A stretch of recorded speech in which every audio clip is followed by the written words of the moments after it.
విశాఖలో అంతర్జాతీయ యోగా డే వేడుకల్ని ఘనంగా నిర్వహించేందుకు ఏర్పాట్లు జరుగుతున్నాయి. ఈ నెల 21న ప్రధాని మోదీ వస్తూ ఉండడంతో పర్యటన ఏర్పాట్లను సీఎం చంద్రబాబు స్వయంగా పరిశీలించారు. ప్రధాని పర్యటనపై అధికారులతో సమీక్ష అనంతరం సీఎం చంద్రబాబు మాట్లాడుతున్నారు. ఇప్పుడు లైవ్ చూద్దాం. ఎవరు కూడా దీపావళి జరుపుకుంటాం, క్రాకర్స్ మాత్రం ఉపయోగించొద్దని ఒక్క మాట చెప్పాను.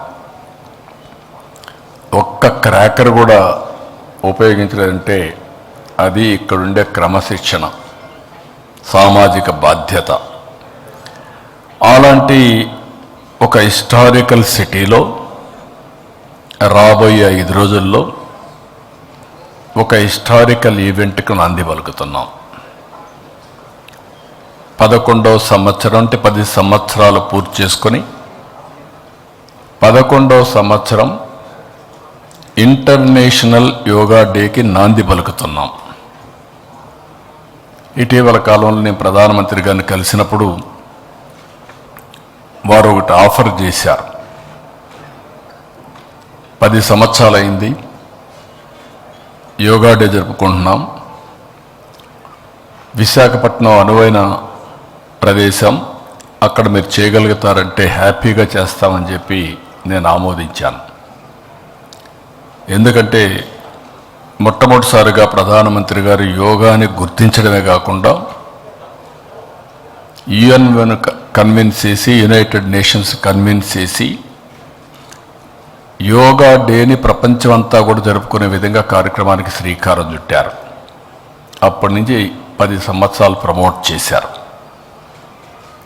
ఇప్పుడు 11వ సంవత్సరానికి ఎంటర్ అయ్యే ఈ సందర్భంలో విశాఖపట్నం యోగా డేకి అనువైన ప్రదేశం, one of the best city.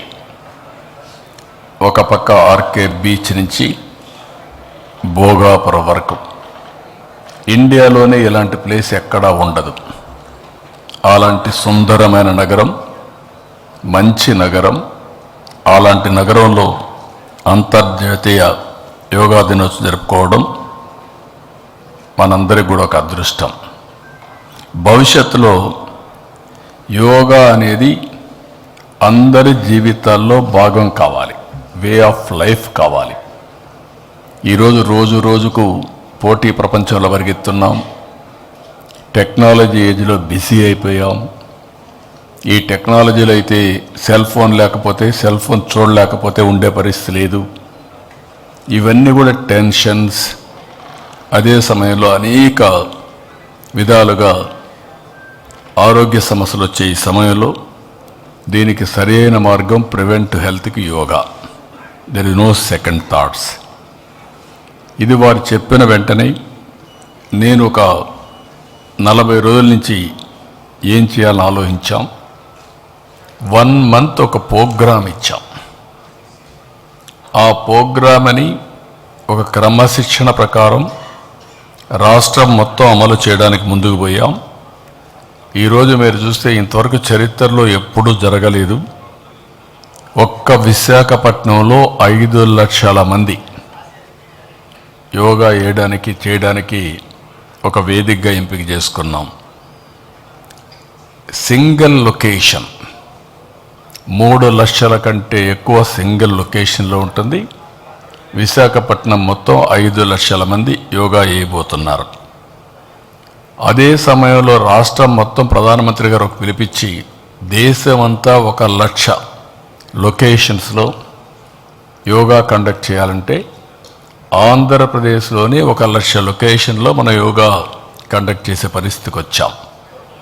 Habitations కానీ, గ్రామాలు కానీ, టౌన్స్ కానీ, స్కూల్స్ కానీ, కాలేజెస్ కానీ అన్నీ కూడా. ఇవన్నిట్లో మీరు చూస్తే 2 కోట్ల మంది పార్టిసిపేట్ చేస్తారు. ఇప్పటికే 2,17,00,000 మంది మేము పార్టిసిపేట్ చేస్తామని వాళ్ళంతా కూడా ఎన్రోల్ చేసుకున్నారు. ఇంకొక పక్కన మినిమం 25 లక్షల మందికి సర్టిఫికేట్స్ కూడా ఇస్తున్నాం.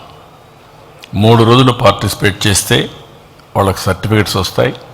అవి కూడా దగ్గర 25 లక్షలు సర్టిఫికేట్స్ వచ్చేట్టుగా ఒక కార్యక్రమాన్ని పెట్టుకున్నాం. ఇవన్నీ చేయడానికి ఇంత పెద్ద ఎత్తున చేస్తున్నాం కాబట్టి గిన్నీస్ రికార్డుకు కూడా మనం ప్రయత్నం చేస్తున్నాం. ఆర్గనైజేషన్కి ఇన్ఫామ్ చేశాం, వాళ్ళు కూడా వస్తున్నారు. ఇది గిన్నీస్ రికార్డుకు కూడా ఎక్కే పరిస్థితి వస్తుంది. ఇప్పుడు చేసిన అన్ని రికార్డుల్ని బద్దలు కొట్టి ఇది బెస్ట్ గిన్నీస్ రికార్డు వచ్చే పరిస్థితి కూడా వస్తుంది. ఈ సమయంలో నేను ఒకటే రిక్వెస్ట్ చేస్తున్నా, అన్ని ప్రొఫెషన్స్, మీరు మీడియా కావచ్చు, లేకపోతే ఇండస్ట్రీ కావచ్చు, అకాడమిక్ ఇన్స్టిట్యూషన్స్ కావచ్చు, లేకపోతే రైతులు కావచ్చు, కూలీలు కావచ్చు, నరేగా కూలీలు కావచ్చు, డాక్రా సంఘాలు కావచ్చు, అందరూ కూడా ఇందులో భాగస్వాములు కావాలి. ఇంకొక పక్కన మహిళలు లేకపోతే మేల్ ఫిమేల్ అనే వ్యత్యాసం లేకుండా అందరూ కూడా భాగస్వాములు కావాలి.